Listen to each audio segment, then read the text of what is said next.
Hi hello ಎಲ್ಲರಿಗೂ ನಮಸ್ಕಾರ. ಮಿಲಿಂದ್ ಭೂಮಿ ಕುಕಿಂಗ್ ಚಾನಲ್ಗೆ ಸ್ವಾಗತ. ಇವತ್ತಿನ ರೆಸಿಪಿ ನಮ್ಮ ಉತ್ತರ ಕರ್ನಾಟಕ ಸ್ಪೆಷಲ್ ಉದುರುಬೇಳೆ ಪಲ್ಯ. ಈ ಉದುರುಬೇಳೆ ಪಲ್ಯ ನಮ್ಮ ಕಡೆ ಜಾಸ್ತಿ ಚಪಾತಿಗೆ ರೊಟ್ಟಿಗೆ ಮಾಡ್ತಾರ್ರಿ. ಈ ಪಲ್ಯನ ಜಾಸ್ತಿ ನಮ್ಮ ಕಡೆ ಎಲ್ಲರೂ ಊರಿಗೆ ಹೋಗ್ಬೇಕಾರ ಬುತ್ತಿ ಕಟ್ಕೊಂಡು ಹೋಗ್ಲಕ್ಕ ಮಾಡ್ತಾರ್ರಿ ಜಾಸ್ತಿ ಈ ಪಲ್ಯನ. ಬರೀ ಹಂಗಾರ ಇವತ್ತಿನ ವಿಡಿಯೋನ ಸ್ಟಾರ್ಟ್ ಮಾಡೋನು. ಇಲ್ಲಿ ಮೊದಲಿಗೆ ನಾನು 1 ಕಪ್ ಆಗಷ್ಟು ತೊಗರಿಬೇಳೆ ನೆನೆ ಹಾಕಿ ಇಟ್ಕೊಂಡಿದ್ದೆ. ಈ ತೊಗರಿಬೇಳೆ 2 ಅವರ್ ಮುಂಚೆನ ನೆನೆ ಹಾಕಿ ಇಟ್ಕೋಬೇಕು. ಚಲೋ ತೆಂಗೆ ನೆನಿಬೇಕು ಇವು. ಚಲೋ ತೆಂಗೆ ನೆನೆದ್ರನ ಈ ಪಲ್ಯ ಚಲೋ ಆಗ್ತದ. ಹಿಂಗೆ ಕಟ್ ಮಾಡಿದ್ರೆ ಕಟ್ ಆಗ್ಬೇಕು ಬೆರಳಲ್ಲಿ ಇದು ಬೇಗ. ನೆಕ್ಸ್ಟ್ ಇಲ್ಲಿ ಈ ತೊಗರಿಬೇಳೆನ ಕುದಿಯಕ್ಕೆ ಹಾಕಾಕತ್ತೀನಿ ರೀ.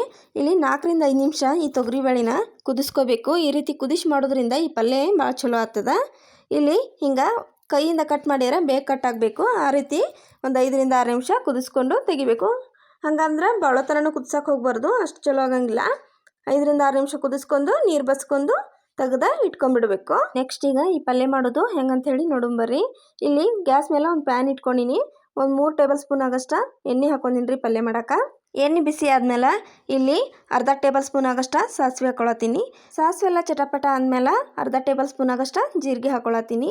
ಜೀರಿಗೆ ಸಾಸಿವೆ ಎಲ್ಲ ಚಲೋ ತೆಂಗಿ ಫ್ರೈ ಆದ್ಮೇಲೆ ಸ್ವಲ್ಪ ಒಂದು 2 ಎಸಳಾಗಷ್ಟು ಕರಿಬೇವು ಹಾಕೊಳತ್ತೀನಿ. ಕರಿಬೇವನ್ನ ಚಲೋ ತೆಂಗಿ ಫ್ರೈ ಮಾಡ್ಕೋಬೇಕು. ಇದು ಪಲ್ಯಕ್ಕಾಗಲಿ ಸಾಂಬಾರಿಗೆ ಆಗಲಿ ಒಗ್ಗರಣೆ ಹಾಕುವಾಗ ಮಾತ್ರ ಗ್ಯಾಸ್ನ ಸಿಮಲ್ಲಿ ಇಟ್ಕೊಂಡು ಒಗ್ಗರಣೆ ಹಾಕೋಬೇಕು. ಒಂದು ಸ್ವಲ್ಪ ಸೀದ್ ಹೋದ್ರೂ ಅಡುಗೆ ಅಷ್ಟೊಂದು ರುಚಿ ಆಗೋದಿಲ್ಲ. ನೆಕ್ಸ್ಟ್ ಇಲ್ಲಿ ಒಂದು 2 ಮೀಡಿಯಮ್ ಸೈಜ್ದ ಈರುಳ್ಳಿನ ಸಣ್ಣದಾಗಿ ಕಟ್ ಮಾಡಿ ಹಾಕೊಂಡಿನಿ. ನೆಕ್ಸ್ಟ್ ಇಲ್ಲಿ ಒಂದು ಹಸಿಮೆಣ್ಸಿನ್ಕಾಯಿನ ಈ ರೀತಿ ಮುರಿದು ಹಾಕೊಳತ್ತೀನಿ ರೀ. ಈ ರೀತಿ ಹಸಿಮೆಣ್ಸಿನ್ಕಾಯಿ ಮುರಿದು ಹಾಕೊಳ್ಳೋದ್ರಿಂದ ಈ ಪಲ್ಯ ರುಚಿ ಏನೋ ಒಂಥರ ಡಿಫ್ರೆಂಟಾಗಿ ಚೆನ್ನಾಗಿರ್ತೈತೆ ರೀ. ಯಾವುದೇ ಪಲ್ಯ ಮಾಡ್ಬೇಕಾದ್ರೂ ಈ ರೀತಿ ಒಂದು ಹಸಿಮೆಣ್ಸಿನ್ಕಾಯಿ ಮುರಿದು ಹಾಕಿ ಮಾಡಿ ನೋಡ್ರಿ, ಪಲ್ಯ ಚಲೋ ಆಗ್ತದ್ರಿ. ನೆಕ್ಸ್ಟ್ ಇಲ್ಲಿ ಒಂದು ಮೀಡಿಯಮ್ ಸೈಜ್ ಟೊಮೆಟೊನ ಸಣ್ಣದಾಗಿ ಕಟ್ ಮಾಡಿ ಹಾಕೊಳಕತ್ತೀನಿ. ಟೊಮೆಟೊ ಹಾಕ್ಕೊಂಡು ಚಲೋ ತಂಗಿ ಫ್ರೈ ಮಾಡ್ಕೋಬೇಕು. ಟೊಮೆಟೊನ ಎಷ್ಟು ಚಲೋ ತಂಗಿ ಫ್ರೈ ಮಾಡ್ಕೋತೀವೋ ಅಷ್ಟು ರುಚಿ ಆಗ್ತದೆ ಈ ಪಲ್ಯ. ನೆಕ್ಸ್ಟ್ ಇಲ್ಲಿ ಟೊಮೆಟೊಕ್ಕೆ ಸ್ವಲ್ಪ ಉಪ್ಪು ಹಾಕ್ಕೊಂಡು ಫ್ರೈ ಮಾಡ್ಕೋತೀನಿ. ಉಪ್ಪು ಹಾಕೊಳ್ಳೋದ್ರಿಂದ ಟೊಮೆಟೊ ಬೇಗ ಸ್ಮ್ಯಾಶ್ ಆಗ್ತದೆ. ಟೊಮೆಟೊ ಎಲ್ಲ ಚಲೋ ತಂಗಿ ಫ್ರೈ ಮಾಡ್ಕೊಂಡಾದ್ಮೇಲೆ ಇಲ್ಲಿ ಒಂದು ಅರ್ಧ ಟೀ ಸ್ಪೂನ್ ಅರಿಶಿನ ಪುಡಿ ಹಾಕೊಳಕತ್ತೀನಿ. ಅರಿಶಿನ ಪುಡಿ ಹಾಕ್ಕೊಂಡು ಚಲೋ ತಂಗಿ ಮತ್ತು ಫ್ರೈ ಮಾಡ್ಕೋಬೇಕು.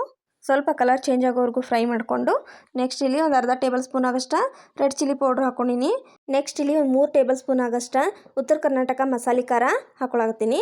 ಹಾಕ್ಕೊಂಡು ಚಲೋ ತಂಗಿ ಮಸಾಲೆ ಎಲ್ಲ ಎಣ್ಣೆ ಬಿಡೋವರೆಗೂ ಚಲೋ ತಂಗಿ ಫ್ರೈ ಮಾಡ್ಕೋಬೇಕು.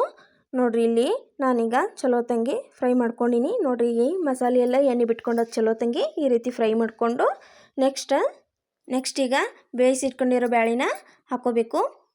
ಈ ಬ್ಯಾಳಿ ಹಾಕ್ಕೊಂಡು ಚಲೋ ತಂಗಿ ತಿರುವಾಡ್ಬೇಕ್ರಿ ಈ ಪಲ್ಯನ. ಈ ಪಲ್ಯನ ಎಷ್ಟು ತಿರುವಾಡ್ತೀವೋ ಅಷ್ಟು ಚಲೋ ಹಾಕದ. ಖಾರ ಉಪ್ಪು ಎಲ್ಲ ಚಲೋ ತಂಗಿ ಹಿಡ್ಕೋಬೇಕು. ಅಲ್ಲಿವರೆಗೂ ಚಲೋ ತಂಗಿ ಈ ಪಲ್ಯನ ತಿರುವಾಡ್ಬೇಕ್ರಿ. ನೆಕ್ಸ್ಟ್ ಇಲ್ಲಿ ಒಂದು ಅರ್ಧ ಗ್ಲಾಸ್ ಆಗಷ್ಟು ನೀರು ಹಾಕೊಳತ್ತೀನಿ. ನೀರು ಹಾಕ್ಕೊಂಡು ಚಲೋ ತಂಗಿ ಒಂದು 5 ರಿಂದ 6 ನಿಮಿಷ ಕುದಿಸ್ಕೋಬೇಕು. ನೋಡ್ರಿ ಈಗ ಲಾಸ್ಟಲ್ಲಿ ಸ್ವಲ್ಪ ಉಪ್ಪು ಹಾಕೊಳತ್ತೀನಿ. ನಿಮ್ಮ ರುಚಿಗೆ ತಕ್ಕಷ್ಟು ನೋಡಿ ಉಪ್ಪು ಹಾಕೋಬೇಕು. ಆಗಲೇ ಟೊಮೆಟೊಕ್ಕೆ ಫ್ರೈ ಮಾಡ್ಕೊಳ್ಳಾಗ ಉಪ್ಪು ಹಾಕ್ಕೊಂಡಿದ್ವಿ, ನೋಡಿಕೊಂಡು ಉಪ್ಪು ಹಾಕೋಬೇಕು. ನೆಕ್ಸ್ಟ್ ಇಲ್ಲಿ ಒಂದು ಸ್ವಲ್ಪ ಕಟ್ ಮಾಡಿರೋ ಕೊತ್ತಂಬರಿ ಸೊಪ್ಪು ಹಾಕೊಳಕತ್ತೀನಿ. ಕೊತ್ತಂಬರಿ ಸೊಪ್ಪು ಹಾಕ್ಕೊಂಡು ಚಲೋ ತಂಗಿ ತಿರುವಾಡಬೇಕು.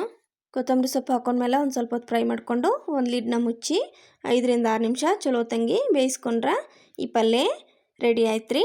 ಈ ತೊಗರಿಬೇಳೆ ಪಲ್ಯ ಮಾಡೋದು ಹೆಂಗಂತ ಹೇಳಿ ನೋಡಿದ್ರಲ್ಲ.